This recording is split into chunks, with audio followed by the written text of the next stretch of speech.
Hey folks, Garrett here. As you can tell by the new opening, let me know what you think about that opening. I'm just playing around with some new ideas. I'm going to be talking about Razorclaw, G1 Razorclaw, rawr, the real Razorclaw, not that cheap imposter from BotCon. Um, yeah. Anyways, what can I say about this figure? Other than I'm speechless about this figure. I cannot recommend him enough. Put everything that you have planned to purchase on hold and go find Razorclaw, Dive Bomb, Rampage, the whole lot, and start getting a Predaking. Put him at the top of your grail list if he's not already there. For all you young Transformer fans that, that didn't grow up with the wonder that was G1, you cannot go wrong with this figure. Go get it. This is the Japanese released one. It's not the die-cast. It is the all-plastic. I need to get on Repro Labels and get some labels to replace, but outside of that, there's nothing else really I can say wrong about this figure. As far as what I'm doing in this video, I'm not going to be doing the typical full-on 360-degree background, fully detailed review. This guy's been reviewed so many times on YouTube. Go hit the link for Eros Ones and go watch his video. If you want like the whole enchilada on this guy. But I have discovered one thing about this figure that made me just love this figure even more. That I'm going to show off, that I'm going to show you. And to me it was a revelation. I mean, it may not be that big a secret. I don't know. I just haven't seen anybody on YouTube really talk about it. It's a small thing, but it just makes the playability and the coolness factor of this G1 figure that much better. So, well, let's take a look.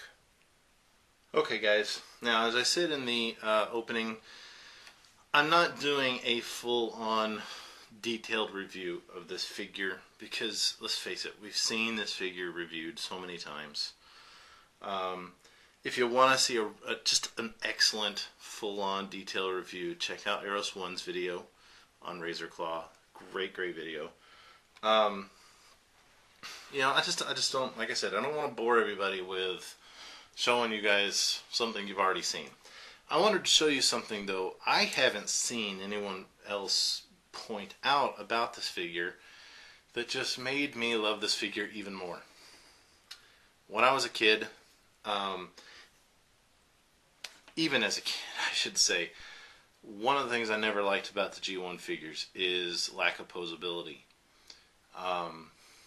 The static poses. I mean, they were cool, don't get me wrong. I mean, what kid wouldn't love a toy that starts out as a vehicle or a dinosaur or something like that and turns into a robot?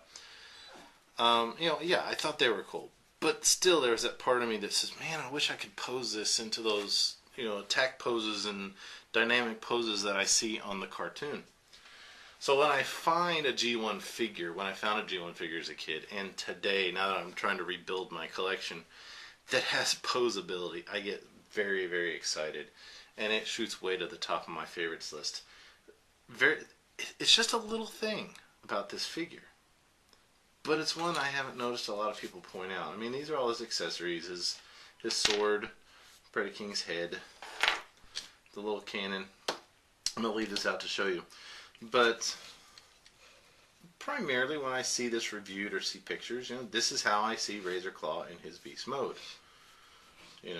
Just in this very static pose, like so. But I discovered, after playing around with this guy for several weeks, he's got a very cool little attack mode. The attack mode is this.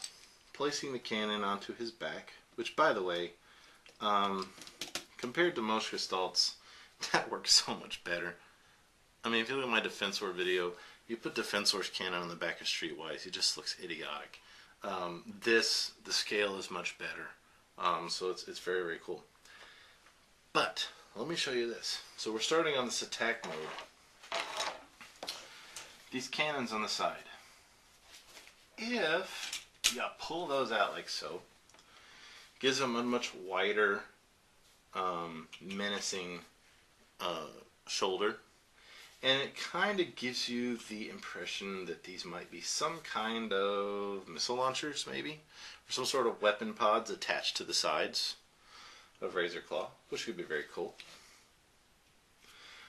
Oh, and then also, just the fact that you could turn his head just a little bit like this, opening and closing that mouth however far you want it, gives him a great deal of personality. I forgot to mention that at the beginning. But anyways, pulling these little shoulders out, again giving you the feeling that there's some sort of weapon pods here, frees up these front legs, which allows you to do this. If you bring front leg forward, flatten out his foot like so, turn him around, bring this leg back and flatten out that foot. Now his front shoulders are much lower to the ground, and it gives this illusion that he is getting ready to pounce onto some unsuspecting, excuse me while I knock other figures out of the way, some unsuspecting Autobot. And that just made me love this figure even more. I'm turning on this other camera here. Just an amazing thing. And just like I said, something I haven't seen a lot of people point out before. So anyways, yeah, I mean that's just really the main thing I wanted to show you about the figure. Again, if you're wanting to see more, if you want to see more detailed video, go check out Eros Ones. I don't mind that. You know, but I'm sure that most of us have seen video after video of Razorclaw. And you know, I just didn't see any need to do another big, long, drawn-out view. I mean, it is an awesome figure. This is the one Predacon that I was never able to get as a kid.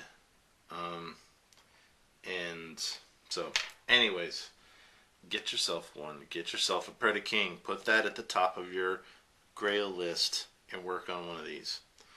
Alright, guys. We'll talk to y'all later. Thank you for watching. Goodbye.